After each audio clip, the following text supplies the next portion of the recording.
안녕하십니까. 책 읽어주는 아이사 이호근입니다. 오늘은 손통증 스트레칭 두 번째 시간 방아쇠수지 주의사항에 대해서 알아보도록 하겠습니다. 방아쇠수지는 다른 말로는 트리거 핑거, 탄발찌라고도 하는데요. 자, 첫 번째입니다. 방아쇠수지는 자고 일어나서 심합니다. 그래서 손이 딱 구부러져 있던 거 이래서 막 자꾸 피거나 막 스트레칭을 하면 되게 하는데요. 이렇게 되면 오히려 상황을 악화시킬 수도 있습니다.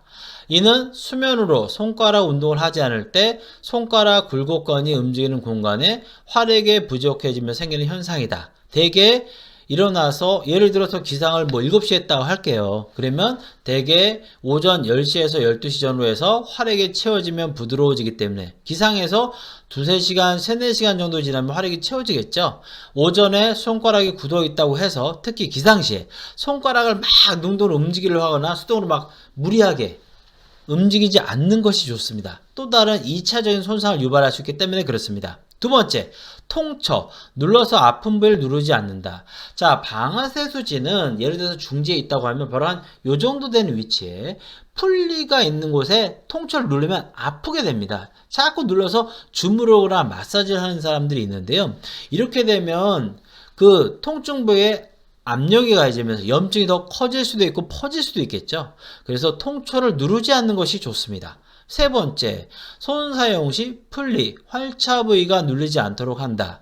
방아쇠수지라는 것은 손을 많이 써서 오시는 게 아니고요. 손을 쓰는 과정 중에서 눌려서 생기는 거예요. 그래서 방아쇠수지는 엄지, 그 다음에 중지, 검지 쪽이 많이 생기는 이유가 그것 때문에 그렇습니다.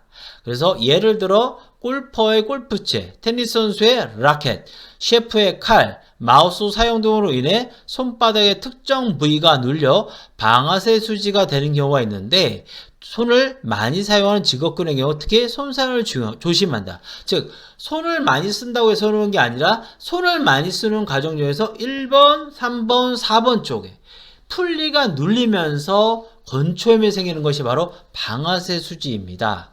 그래서 방아쇠수지가 있다면 일단 손사용도 과다한 손사용도 조금 조심하는 것이 좋겠죠. 네 번째, 그래서 손을 과다하게 사용하지 않는다라는 주의사항이 그래서 나오는 겁니다. 왜? 손을 많이 쓰다 보면 아무리 이쪽 풀리 해당되는 풀리 부분이 눌리겠죠. 그래서 엄지는 이쪽, 중지나 검지는 이쪽 정도에 해당되는 곳들에서 바로 풀리가 늘리면서 건초염이 생기면서 손가락이 툭툭툭 끊어지는 그러한 방아쇠, 총의 방아쇠를 당길 때 같은 그런 움직임이 나타나는 겁니다. 다섯 번째, 금주와 금연한다. 특히 당뇨 환자의 경우 염증에 민감하게 반응할 뿐만 아니라 여러 손가락의 다발성으로 생기기도 하므로 당뇨 수치의 조절에 신경을 쓴다.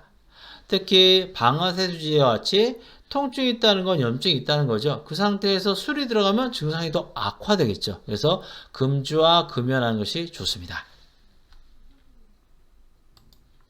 다음 시간에는 손목 통증 환자가 반드시 숙지해야 할 생활 습관에 대해서 알아보도록 하겠습니다.